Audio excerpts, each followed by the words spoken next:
Shalom Haverim, bienvenidos a otro video en www.coltufsefarad.com.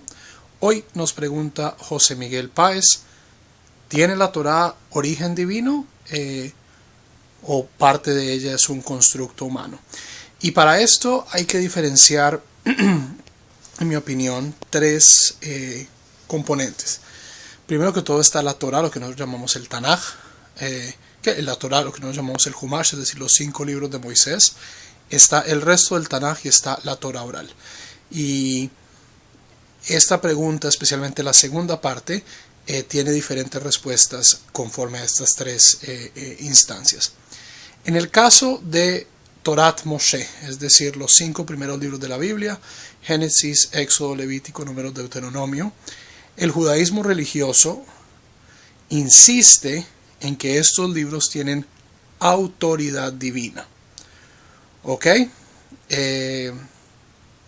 En la literatura rabínica esto es llamado Torah min Hashamayim. Es decir, que el texto que nosotros poseemos en este momento, es decir, el texto masorético, el texto en el cual están basados nuestros Sifrei Torah, es el texto que Dios quiere, o sea, es el texto sobre el cual el pacto de Dios y el pueblo de Israel está basado. Y es una cuestión de autoridad. Ahora, ¿cuál es la diferencia entre autoridad y origen? ¿Ok? Y por qué la cuestión de origen es más bien una pregunta un poco complicada. Porque hay varias, incluso dentro del... No estamos hablando pues de teorías críticas, de teoría bíblica crítica, donde básicamente se niega todo tipo de influencia divina sobre el texto bíblico, sino incluso dentro de del catálogo de opciones tradicionales hay varias opciones. Hay aquellos que dicen que Dios dicta y Moshe copia, hay otros que Dios habla y que todo esto sucedió en el monte Sinaí. Otras teorías hablan de que Moshe fue recibiendo la Torá en entregas a través del desierto. Hay aquellos que dicen que incluso partes de la Torá no fueron reveladas directamente a Moisés, sino a Josué. Hay toda una serie de catálogos de preguntas y de respuestas tradicionales, y en todas ellas la pregunta del origen es diferente. ¿Ok? Pero recordemos, Haverim, de que la Torá es un brit, es un pacto. Es decir, es una constitución, es un acuerdo legal. Y en teoría legal, si el pacto fue escrito ayer, antier, hace 10 años, si fue escrito a 3, a 4, a 5, a 10 manos, especialmente cuando estamos hablando de una constitución, ¿cierto? Si la constitución de los Estados Unidos la escribió Jefferson, solo Jefferson y Madison, o Jefferson y Bryant, lo que importa desde el punto de vista de aquellas personas que viven bajo esta constitución es que tenga autoridad divina. El rabino José Faur, en su libro La Sociedad Horizontal, pone un muy buen ejemplo. Supongamos que yo tengo un billete de $1. El billete de $1 tiene la efigie de George Washington. Y yo con estudios históricos logro descubrir que verdaderamente George Washington no se parece en nada a la imagen que aparece en el billete. ¿Eso le quita el valor ¿Eso le quita el valor al billete del $1? No. Lo que le da valor como Berit es que todo el pueblo de Israel asume este texto como revelado, lo asume como la Torá, y es parte de nuestra creencia que pues, este justamente texto es también el Brit de parte de Dios. ¿Ok? Esto por Torat Moshe. Ahora, en la parte del constructo humano, yo diría que la Torá ciertamente es un texto para humanos.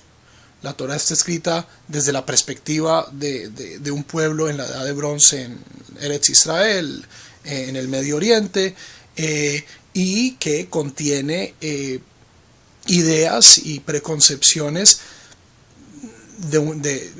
o sea, la Torá le habla a una audiencia particular, pero justamente por este tema de la autoridad divina, que es un texto que nosotros concebimos como eternamente autorizado, este texto sigue generando interpretaciones. Ahora estas interpretaciones provienen del lector. O sea, un libro sin lector no es un libro. Pero ya vamos a llegar a este tema.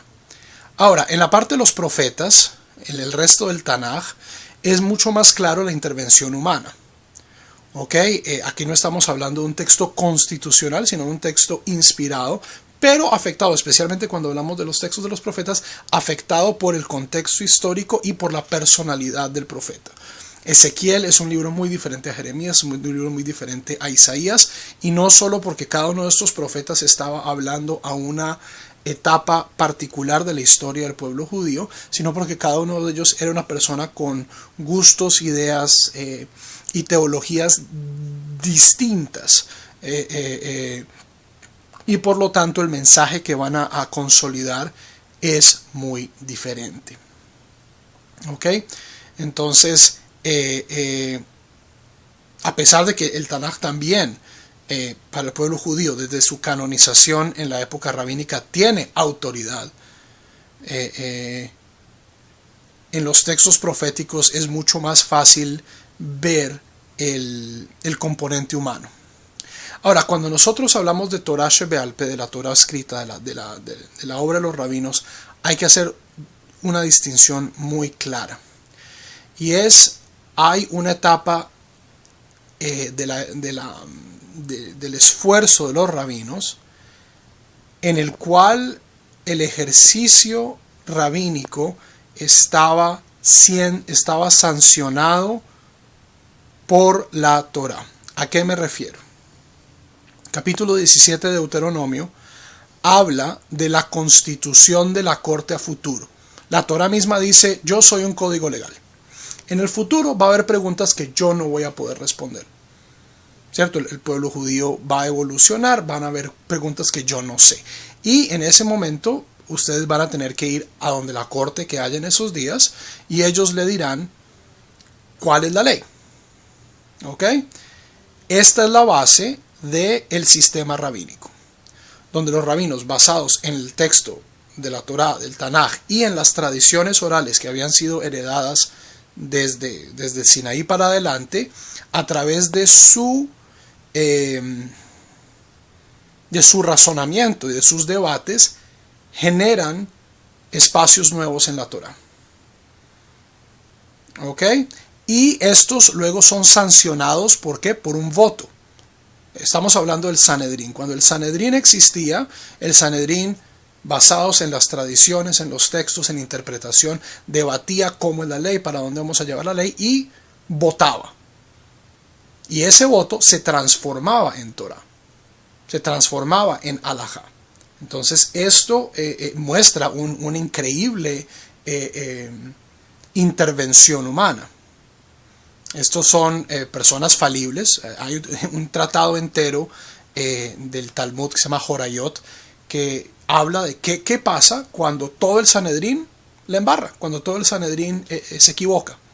Entonces aquí ciertamente no estamos hablando de seres infalibles, tal cosa no existe en el judaísmo, sino de personas que, con las tradiciones que vienen desde el Sinaí, tradiciones orales y el texto, determinaban cuál era la halajá para el futuro. Y esto lo hacían con la sanción de la Torá. La Torá dice: ¿cómo hacemos leyes nuevas en la Torá? Con el Sanedrín. Históricamente, el Sanedrín se disuelve al finalizar la época talmúdica. Y es los Talmudim, el Talmud de Babilonia y el Talmud de Jerusalén, aunque el primero de ellos es muchísimo más popular y tiene más autoridad, nos dan a nosotros la totalidad de los registros de esta Corte Suprema del pueblo judío. Pero dado que esta Corte no está en sesión en este momento, dado que el Sanedrín fue disuelto, en este momento de la evolución de la Torá estamos en un momento muy diferente, Porque en este momento una persona, un rabino, puede ir al Talmud, puede tratar de buscar una respuesta halágica, pero como no hay Sanedrín, esta respuesta halágica no deja de ser sino una opinión personal. No puede volverse esto una práctica que tenga la misma sanción de lo que aparece en el Talmud como esta es la ley, esto fue lo que fue sancionado por el Sanedrín, esta es la práctica unánime del pueblo de Israel, o esta es la práctica que por mayoría definimos que es la práctica del pueblo de Israel. ¿Ok? Y por supuesto ahorita entonces hay muchísimo más envolvimiento humano en la interpretación de la Torá. ¿Por qué? Porque ahorita básicamente estamos solos. Cada rabino tiene de cierto modo el registro del diálogo legislativo que ha ocurrido desde el Sanedrín, pero o sea, es como tratar de alterar la Constitución si la Corte Suprema no existe. La Corte Suprema no existe, por lo tanto nosotros lo único que tenemos es el precedente y yo como rabino puedo decir, a mí me parece que debemos hacer esto, ¿cierto? Y la gente me puede hacer caso o no me puede hacer caso, pero hoy en día estamos en una época de bastante, de relativa libertad, de relativa flexibilidad, porque toda opinión que pueda basarse en el Talmud, que pueda basarse en el precedente histórico del pueblo judío, así esté en contradicción con otras prácticas, tiene, en mi opinión, base halágica. En el mundo de las comunidades emergentes hay gente muy confundida, hay gente que habla de la halajá. La halajá no existe. Hay varias opiniones en la halajá. La halajá, ¿cierto? Los ashkenazim dicen esto, los sefaradín dicen esto, el Rab Ovadia dice esto, el Ramá dice esto. ¿Y quién tiene la razón? Todos tienen la razón. ¿Por qué? Porque una persona que hace halajá, un rabino que hace halajá de manera responsable, pues siempre va a poder decir, mire, mi opinión viene de acá, la saqué del Talmud, de esta página, esto fue interpretado por el Rambam así, fue interpretado por el Shulchan Aruch así, fue interpretado por los poskim del pasado de esta manera, y aquí es donde yo sigo a este posek o estoy en desacuerdo con este otro. Eso, pero dado que el cuerpo halágico es tan vasto, puede haber diferencias de opinión. Hay gente en las comunidades emergentes, y no solo en las comunidades emergentes, que está buscando ciertamente una centralización de la halajá. Dicen, básicamente lo que piensa mi rabino, esa es la halajá. Y todas las personas que están en desacuerdo con mi rabino son pecadoras, lo cual demuestra que todavía no están asimilando muy bien lo que significa ser judío. Todavía siguen pensando en categorías blanco y negro. Y por lo general se visten de estos mismos colores. Pero hoy en día, básicamente, hay gran intervención humana en la interpretación de la Torá. ¿Por qué? Porque no existe el tribunal que pueda decidir, de acuerdo a las leyes mismas de la Torá, cuál es la halajá definitiva. Ok, eso existía en la época talmúdica, hoy ya no existe. Entonces, por lo tanto, hay mucho más espacio para la opinión personal de cada rabino y para un proceso, esperamos, honesto de interpretación de las fuentes que sirva a las necesidades de cada comunidad. Pero esta idea que existe una sola halajá, una sola respuesta, de que solo la forma de hacer las cosas de una comunidad representa lo que la Torá dice, es un engaño. O sea, ¿por qué? Porque todas las comunidades judías, observantes, religiosas, nos nutrimos de lo que dice el Talmud. Pero basados en un discurso racional del Talmud podemos llegar a diferentes conclusiones con respecto a ellos, y hasta que no haya una corte que decida cuál de estas dos opiniones es la opinión correcta, entonces esta comunidad va a hacer esto y esta otra comunidad va a hacer lo otro. Lo que no podemos hacer es ir en contra del precedente talmúdico, ¿cierto? Dice, no, nos vamos a reinventar el Talmud, vamos a ir en contra de lo que dice la Torá. Esto no es posible.